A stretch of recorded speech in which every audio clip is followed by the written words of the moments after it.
তো নমস্কার, আমি চলে আসলাম ফের আবার নতুন একটি ভিডিও নিয়ে তোমাদের সামনে। তো আমার নাম বিপুল রায়। আজকে আমি পিএফসি কোম্পানির ব্যাপারে বলবো, যেটা কিনা কোম্পানি রিসেন্টলি ডিভিডেন্ড অ্যানাউন্সমেন্ট করেছে। আর তার আগে হচ্ছে কোম্পানি কি ব্যবসা করে, এই সব বিষয়ে একটু আলোচনা করে নেব।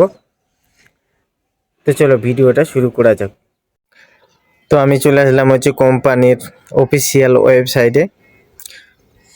তো দেখতে পাচ্ছ কোম্পানির নাম হচ্ছে PFC limited, power finance corporation limited. মূলত ভারতের বিদ্যুৎ খাতের জন্য একটি শীর্ষস্থানীয় সরকারি নন ব্যাংকিং আর্থিক কোম্পানি। এটি বিদ্যুৎ উৎপাদন, সঞ্চালন এবং বন্টন প্রকল্পের জন্য অর্থায়ন, দীর্ঘমেয়াদী ঋণ এবং পরামর্শ পরিষেবা প্রদান করে। এছাড়াও এটি নবায়নযোগ্য শক্তি, বৈদ্যুতিক যানবাহন এবং অবকাঠামো প্রকল্পে অর্থ সহায়তা দেয়। ঠিক আছে, এর মূল ব্যবসা হচ্ছে বিদ্যুৎ উৎপাদন ও বন্টন প্রকল্পের জন্য ঋণ প্রদান। 2 নম্বর ব্যবসা, এটি একটি মহারত্ন কোম্পানি এবং ভারতের বৃহত্তম বিদ্যুৎ খাতের ঋণদাতা। ঠিক আছে, তারপরে ব্যবসা হচ্ছে পরিষেবা, প্রকল্পের জন্য দীর্ঘমেয়াদী ঋণ, ছোট মেয়াদের তহবিল এবং পরামর্শ পরিষেবা। তারপরে লাস্টের ব্যবসাটা বলেছি। এটি ভারত সরকারের বিদ্যুৎ মন্ত্রণালয়ের অধীনে পরিচালিত। ঠিক আছে, তো এইসব তোমরা হচ্ছে ভালোভাবে পড়ে নিবে।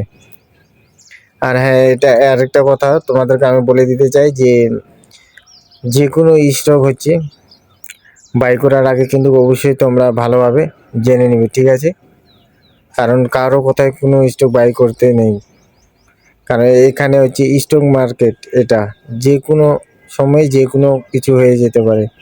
তো অবশ্যই যে কোনো স্টক আপনারা বাই করার আগে অবশ্যই ভালো করে জেনে নেবে কোম্পানির ব্যাপারে। তারপর যদি আপনার ইচ্ছে হয় তো বাই করবেন, নাহলে অ্যাভয়েড করে দেবেন।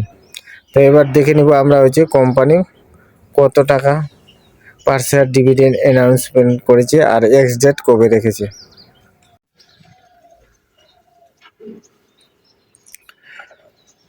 তো পাওয়ার ফাইন্যান্স কর্পোরেশন লিমিটেডের হচ্ছে কারেন্ট প্রাইস চলছে 415 টাকা।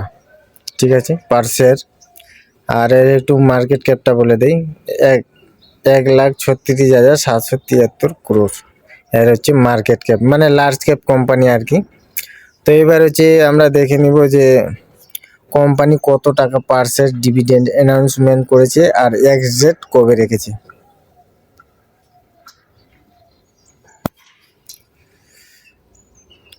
তো দেখতে পাচ্ছ ডিভিডেন্ড কোম্পানি হচ্ছে প্রতি শেয়ার 4 টাকা করে দিতে চলেছে।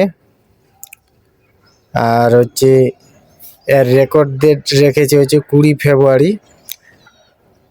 আর অ্যানাউন্সমেন্ট ডেট করেছে 5ই ফেব্রুয়ারি।